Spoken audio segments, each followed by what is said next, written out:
If Israel just allowed the Palestinians to have a state of their own, there would be peace in the Middle East, right? That's what you hear from UN ambassadors, European diplomats, and most college professors. But what if I told you that Israel has already offered the Palestinians a state of their own, and not just once, but on 5 separate occasions? Don't believe me? Let's review the record. After the breakup of the Ottoman Empire following World War I, Britain took control of most of the Middle East, including the area that constitutes modern Israel. 17 years later, in 1936, the Arabs rebelled against the British and against their Jewish neighbors. The British formed a task force, the Peel Commission, to study the cause of the rebellion. The commission concluded that the reason for the violence was that 2 peoples, Jews and Arabs, wanted to govern the same land. The answer, the Peel Commission concluded, would be to create 2 independent states, one for the Jews and one for the Arabs, a 2-state solution. The suggested split was heavily in favor of the Arabs. The British offered them 80% of the disputed territory, the Jews the remaining 20%. Yet, despite the tiny size of their proposed state, the Jews voted to accept this offer, but the Arabs rejected it and resumed their violent rebellion. Rejection number 1. 10 years later, in 1947, the British asked the United Nations to find a new solution to the continuing tensions. Like the Peel Commission, the UN decided that the best way to resolve the conflict was to divide the land. In November 1947, the UN voted to create 2 states. Again, the Jews accepted the offer, and again, the Arabs rejected it. Only this time, they did so by launching an all-out war. Rejection number 2. Jordan, Egypt, Iraq, Lebanon, and Syria joined the conflict, but they failed. Israel won the war and got on with the business of building a new nation.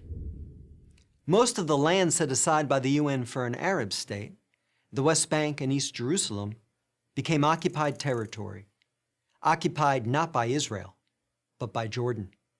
20 years later, in 1967, the Arabs, led this time by Egypt and joined by Syria and Jordan, once again sought to destroy the Jewish state. The 1967 conflict, known as the Six-Day War, ended in a stunning victory for Israel. Jerusalem and the West Bank, as well as the area known as the Gaza Strip, fell into Israel's hands. The government split over what to do with this new territory. Half wanted to return the West Bank to Jordan and Gaza to Egypt in exchange for peace.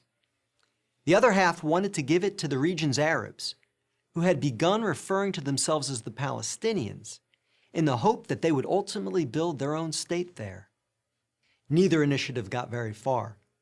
A few months later, the Arab League met in Sudan and issued its infamous 3 no's. No peace with Israel, no recognition of Israel, no negotiations with Israel. Again, a 2-state solution was dismissed by the Arabs, making this rejection number 3. In 2000, Israeli Prime Minister Ehud Barak met at Camp David with Palestinian Liberation Organization Chairman Yasser Arafat to conclude a new 2-state plan.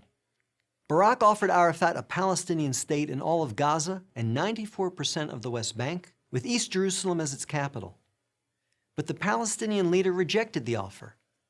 In the words of U.S. President Bill Clinton, Arafat was here 14 days and said no to everything. Instead, the Palestinians launched a bloody wave of suicide bombings that killed over 1,000 Israelis and maimed thousands more on buses, in wedding halls, and in pizza parlors. Rejection number 4. In 2008, Israel tried yet again. Prime Minister Ehud Olmert went even further than Ehud Barak had, expanding the peace offer to include additional land to sweeten the deal. Like his predecessor, the new Palestinian leader, Mahmoud Abbas, turned the deal down. Rejection number 5. In between these last 2 Israeli offers, Israel unilaterally left Gaza, giving the Palestinians complete control there.